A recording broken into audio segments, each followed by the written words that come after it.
Ladies and gentlemen, it's a great pleasure to be here in this magnificent city, a city forever associated with free trade. The historic buildings you see all around you when you go outside, they're all built on the back of free trade.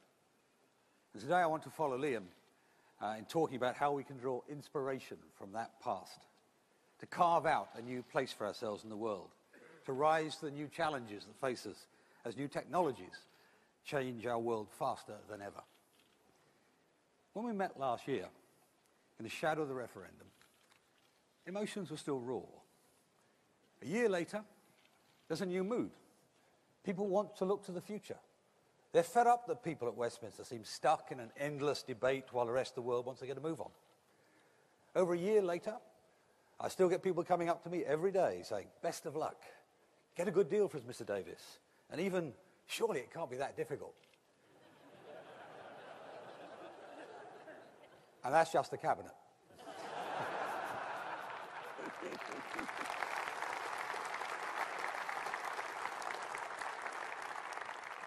Actually, every time I walk down the street, get on a train, or walk through an airport, people, not Leave voters or Remain voters anymore, just ordinary, decent people, enthusiastically come up to me and wish me well on our shared project. They know it's not going to be easy or straightforward, but the reasons that so many men and women voted to leave a year ago are the same reasons that drive me every day right now. We have been given a one-off, time-limited, extraordinary opportunity. An opportunity to make sure that all our decisions about the future of this country are taken by our parliaments, our courts, our institutions. Decisions about how to spend our taxes, made here in Britain. Decisions about who comes into the country, made here in Britain. All our laws, made here in Britain. We need to get Britain standing on its own 2 feet, facing outwards towards the world. And it's that last point.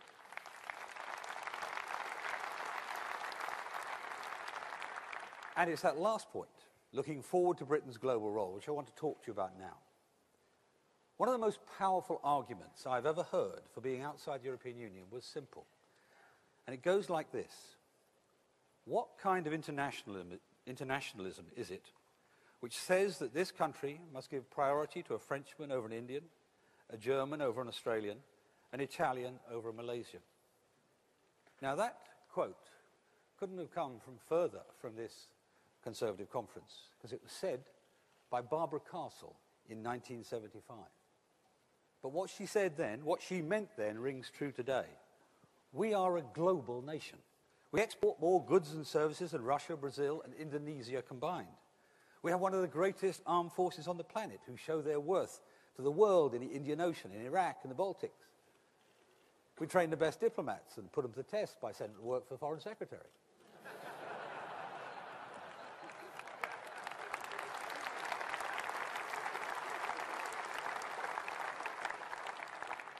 But now we're leaving the European Union. It allows us to be more international, not less. It requires us to face the world, not looking back, not glancing away, but with confidence and determination about the future we will build. And ladies and gentlemen, there's only one party can deliver that, and it's our Conservative Party. Now,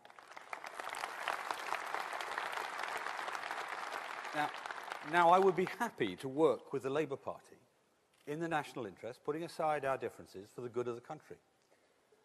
But they've been playing a different game. They've now published 11 separate Brexit plans. And they are, to paraphrase Tolstoy, each unhappy in its own unique way. For the customs union, then against it. For free movement, then against it. For the single market, then against it. Where we've introduced a repeal bill to take control of our laws and provide legal certainty, they opposed it and offered no alternative.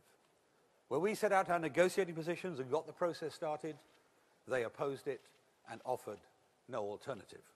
Where we have set out a plan for life outside the European Union with free trade and a strong economy, they opposed it and offered no alternative. They claim they respect the outcome of the referendum, but they oppose every step required to deliver it. This is the most complex negotiation you could imagine, where one oversight, one error could cost the British public billions of pounds. Yet just last week I heard Keir Starmer say, we mustn't get bogged down in discussions about technicalities. Well, I'm afraid ignoring the details of Brexit won't cut it. It's like they've got a new slogan, Labour, government without the hard bits.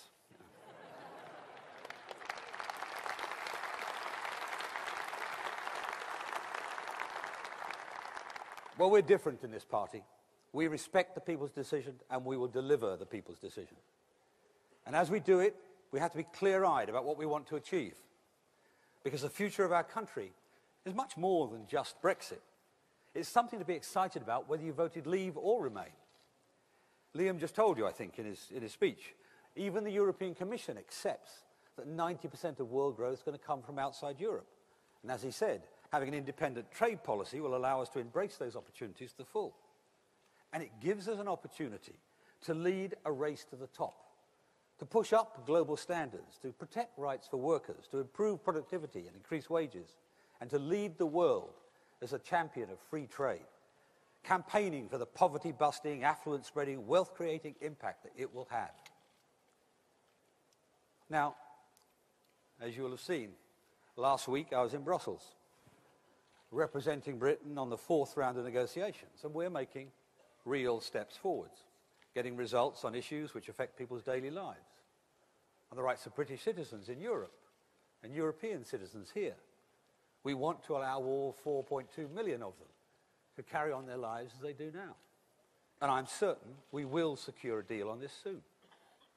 On Northern Ireland and Ireland, both the United Kingdom and the European Union are fully committed to protecting the peace process and ensuring there is no return to the problems of the past.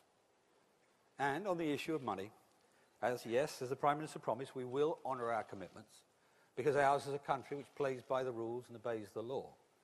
But we'll do our duty by the British taxpayer and challenge Europe's claims line by line. But we must never lose sight of the bigger picture and the prize on offer at the end of the process. And it's only in this context that we can finally settle this issue. Closer to home, we're getting Britain ready for Brexit step by step. The first step is the repeal bill, a critical piece of legislation which ends the supremacy of European Union law.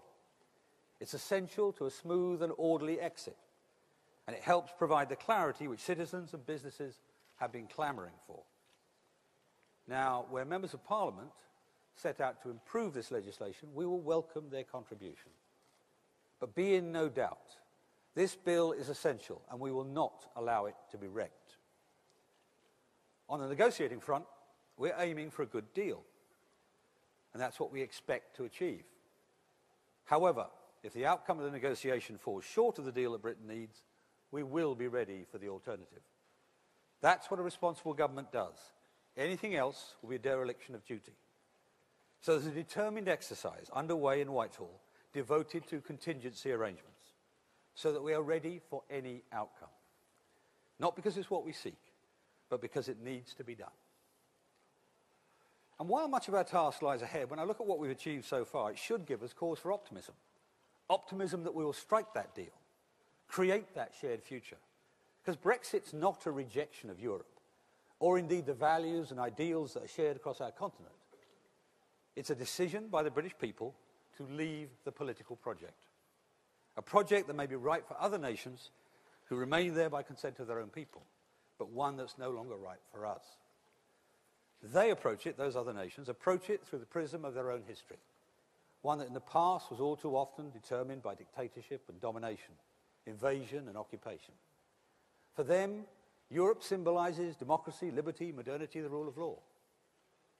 For us, our own island story follows a different path. We had the most successful liberal democracy in history for over a century before we joined the common market. And when we decided to leave the European Union, we voted not against the political project itself, but against Britain's involvement in it. Europe's history will continue, and so will ours, and we will remain good friends and allies. And for those who claim that we're not good Europeans, well, did you know that we spend 1.5 times as much on defence as the European average? That's how come we send our troops to the border of Europe on Estonia and Poland. I call that being a good European. We spend over twice the European average on helping the poorest people on the planet, including in Africa, where British aid acts as a ladder for people to climb out of the clutches of people smugglers. I call that being a good European. And we're the first to help our neighbours in the fight against terror, as both our Belgian and our French colleagues found out last year. I call that very much being a good European.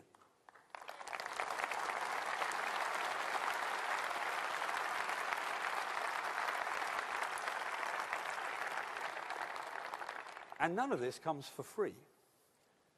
If we spent only the European average on defence, on international development, on intelligence, on foreign affairs, we would spend £22 billion less every year.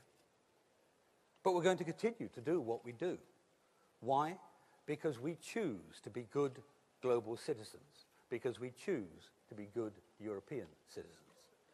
And that's what we mean when we say we're leaving the European Union, but we're not leaving Europe. We're not giving up on our shared values. So that's our plan, and I'm incredibly lucky to have been given a team to deliver it. The intelligence, dedication and sheer hard work of Robin Walker, Stephen Baker, and our Minister in the Lords, Joyce Ainley, our excellent PPSs, Gareth Johnson, Jeremy Quinn, and the support of our hard-working, public-spirited and patriotic civil servants in Whitehall. And on a personal note, can I record my thanks to my two former ministers, David Jones and George Bridges. And I'd like you to join me in thanking them all, please.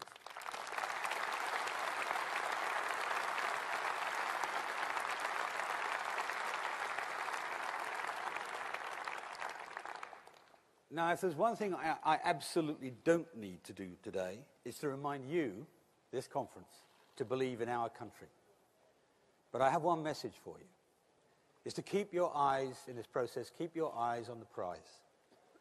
You'll have read in the newspapers lurid accounts of negotiations, predictions of breakdown and crisis, offensive, even insulting briefing to the Brussels newspapers, which I personally take as a compliment. Of course, sometimes the exchanges are tough, but that is to be expected. The job the Minister has entrusted to me, the Prime Minister has entrusted to me, is to keep a calm eye on our goal and not to be diverted. Because the prizes for success are enormous, as are the consequences of failure. I didn't campaign so hard in the referendum for the pleasure of negotiating with the European Commission. I did it because the future of our country is great. And this government is going to deliver on that great future. Success will not be automatic. We'll have to work hard for it. We'll encourage the things that we Conservatives believe in. Hard work, enterprise, risk-taking, innovation, competition, self-reliance. When we leave the European Union, our successes, and yes, our failures, will be ours and ours alone. But we are the country of William Shakespeare and Jane Austen, of Alexander Fleming and James Dyson, a superpower in science. We have the fairest legal system in the world. Britain is where you come if you want to study artificial intelligence or life sciences. So, being who we are and drawing on our strengths, we can be confident that our successes will dwarf our failures. So let us turn to face the future, delivering on the referendum, setting out our new relationship with Europe, pushing forward to grasp the opportunities that lie ahead, looking forward to the future we will forge together, putting our country on the path to greatness once more. Thank you.